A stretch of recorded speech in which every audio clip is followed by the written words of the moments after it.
I would like to say that unfortunately Councillor Morgan can't be with us. He's got a bit of a family health situation he needs to attend with, so he's at hospital right now. We have 4 consent items in front of us, 2.1, 2.2, 2.3, and 2.4. Would anyone like to pull those? Okay, 2.2. So can we have a motion for 2.1, 2.3, and 2? Councillor Van Holst? You're moving it? Okay. 2.3 and 2.4. Is there a seconder for that? Thank you, Councillor Zaveman.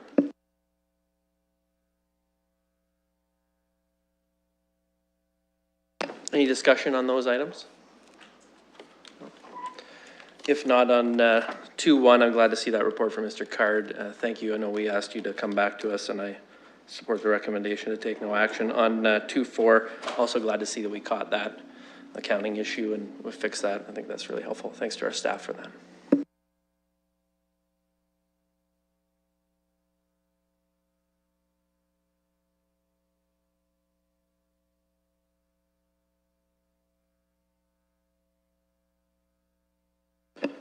Councillor Van Holst.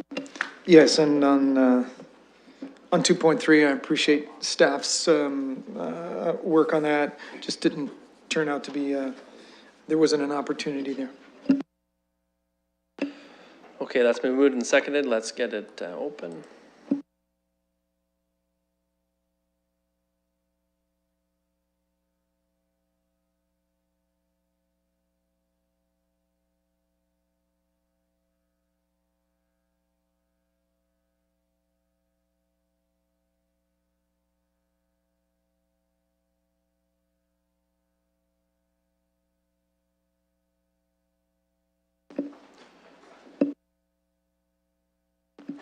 We're just voting.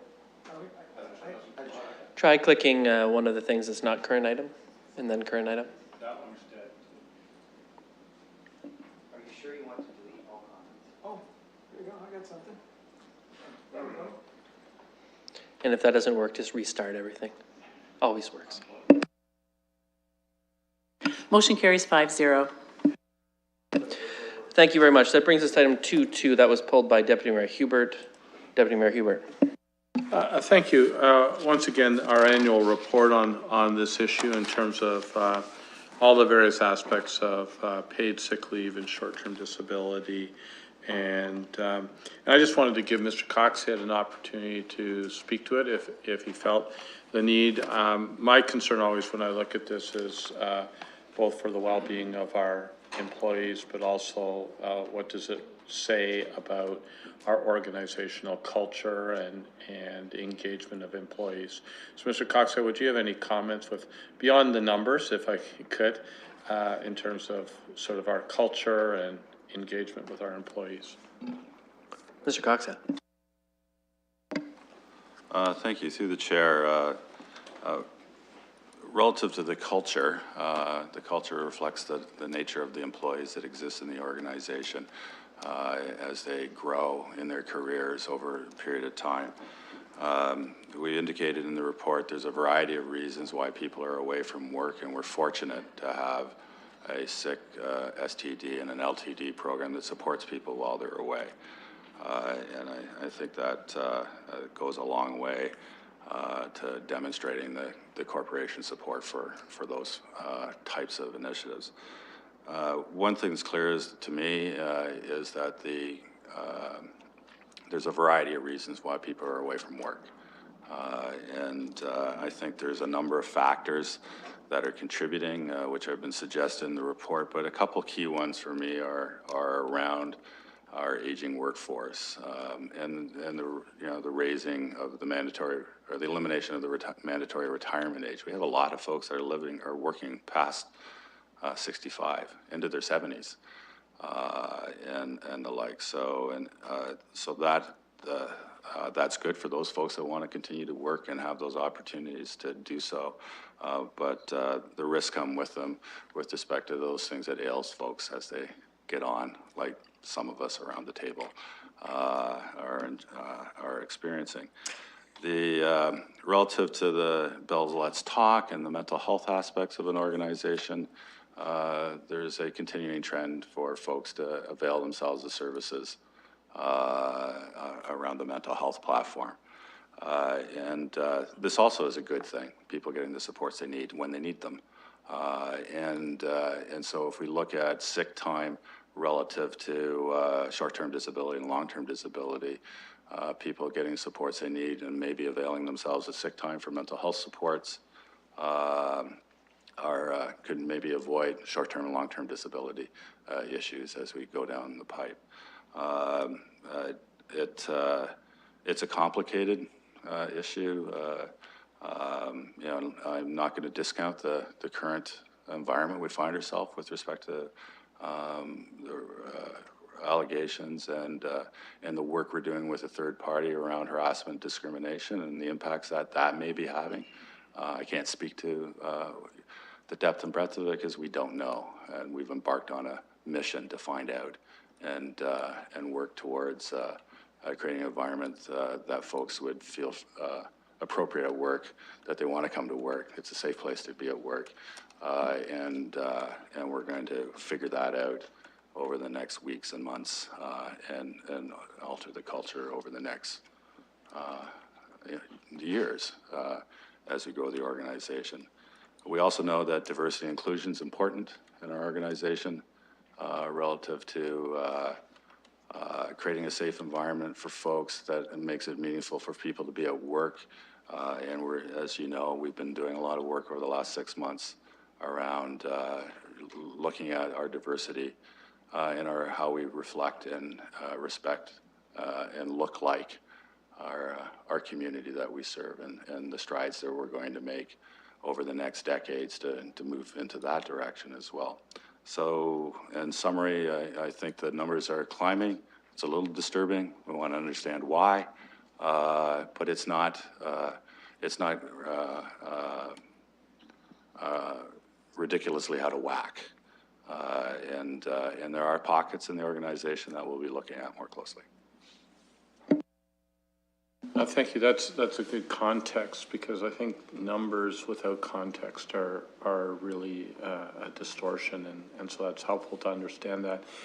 Just from our short-term disability provider, do we get, and I suspect we do, a breakdown, not obviously by individual, but sort of category of issues that are leading towards short-term disability? So you speak to the mental health issue. Do we get a sense of that on an increasing or decreasing basis? Does the provider provide us with any of those sorts of information so we can be more thoughtful in our program development? We have two methodologies for seeking information. We don't ask people why they're away. We're primarily concerned with what would you need to do to bring you back to work? What supports do you need to be back in the workplace? And so we have much respect for the sanctity of the privacy and confidentiality of individuals. So we don't seek that out. I honestly don't know if, and I could find out whether Great-West Life or other service providers have an indication. They likely do at a broad brushstroke environment. Oh, Gary, thanks. Gary arrived. Gary could answer that question. I didn't realize he was directly, I was looking this way, couldn't see him. Thank you.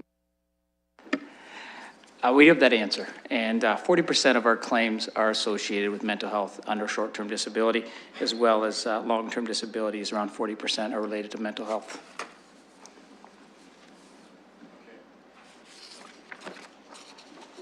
We just need your mic.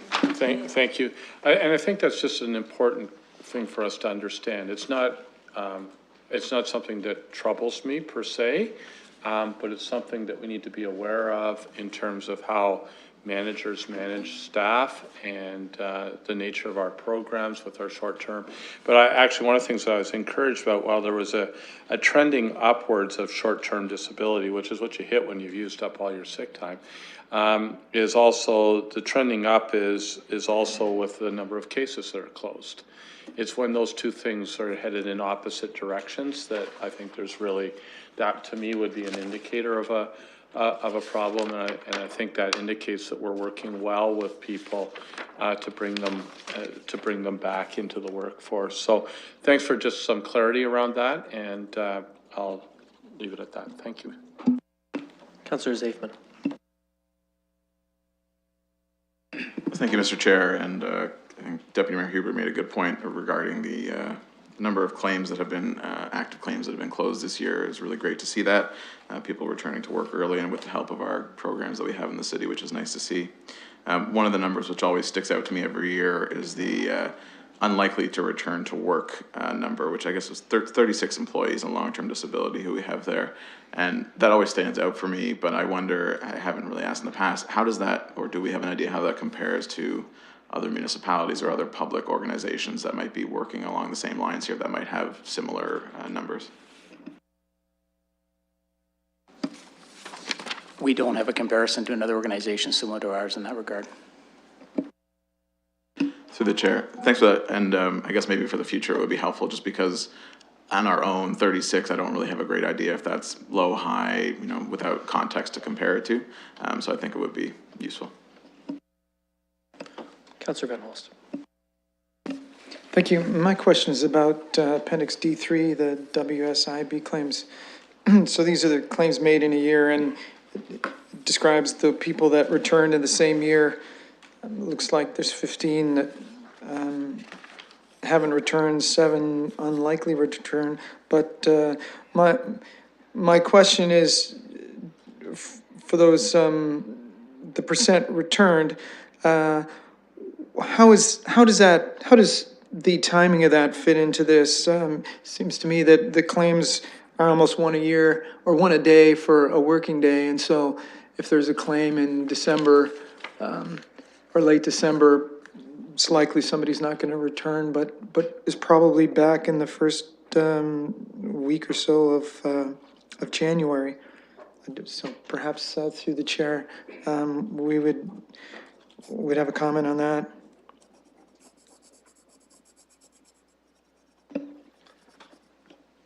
Excellent question. It sparked a bit of a conference. I'm sure we'll have an answer for you. Mr. Coxon?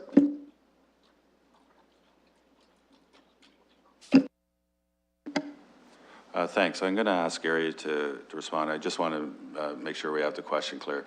People that are unlikely to return are unlikely to return ever, and then versus unlikely to return in the year that they went off. If that's for that clarity, and then I'll ask Gary to respond any further.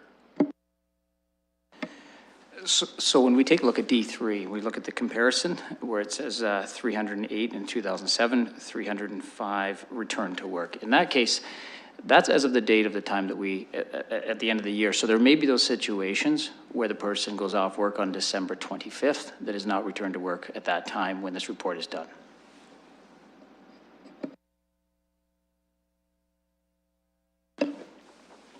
Any other discussion, colleagues?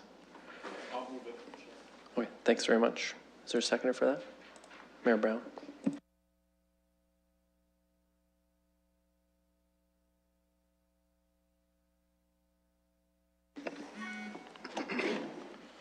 Okay, we're just going to open the vote.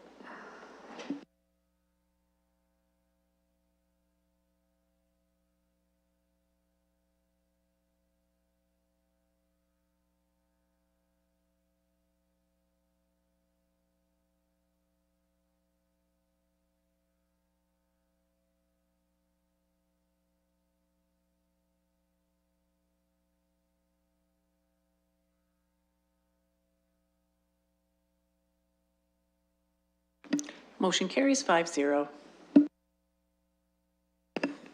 Okay, colleagues, that brings us to items for direction.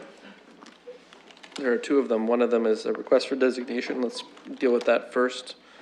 Perhaps with indulgence of the committee, we could deal with the appointment as well, which is filling a vacancy. Yeah. Is there a mover for that? Councillor Van Holst, Deputy Mayor Hubert, thank you.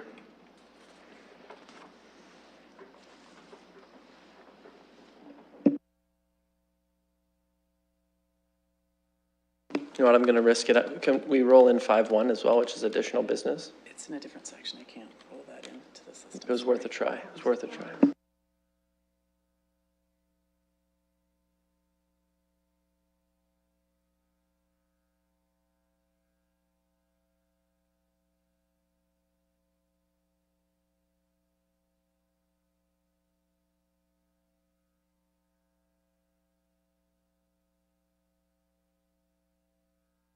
Okay, that's up. It was moved by Councillor Van Holst, seconded by Deputy Mayor Hubert.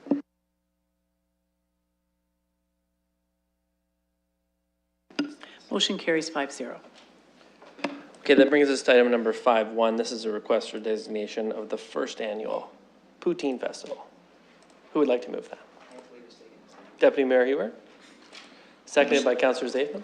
So just to the issue, I remember something moved forward by our dear former Conservative MP, Joe Preston, when he was in Ottawa, that poutine be declared Canada's national dish. Now, is that just a fading recollection of mine, or would this now become a national festival?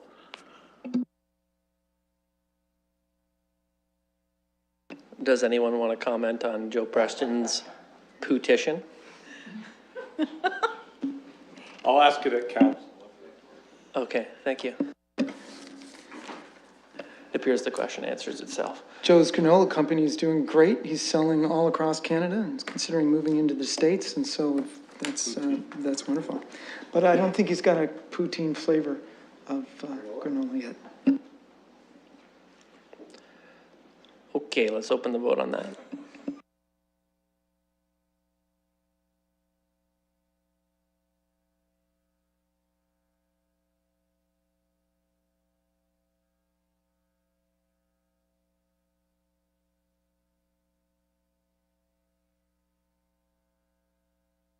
Motion carries 5-0.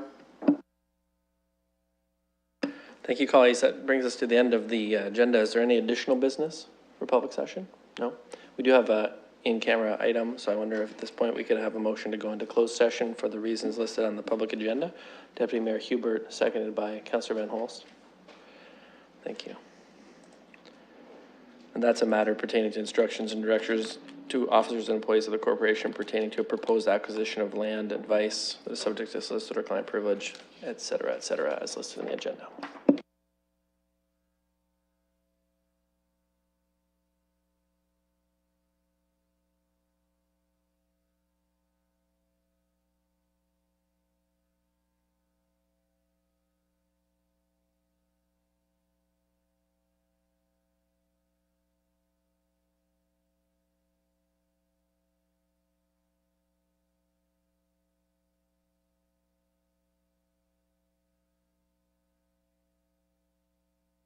Motion carries 5-0. Thank you for keeping us in suspense there, Councillor Van Holst. We'll be going to committee room 3. Yes, and we will probably be adjourning from there since there was no additional business out here.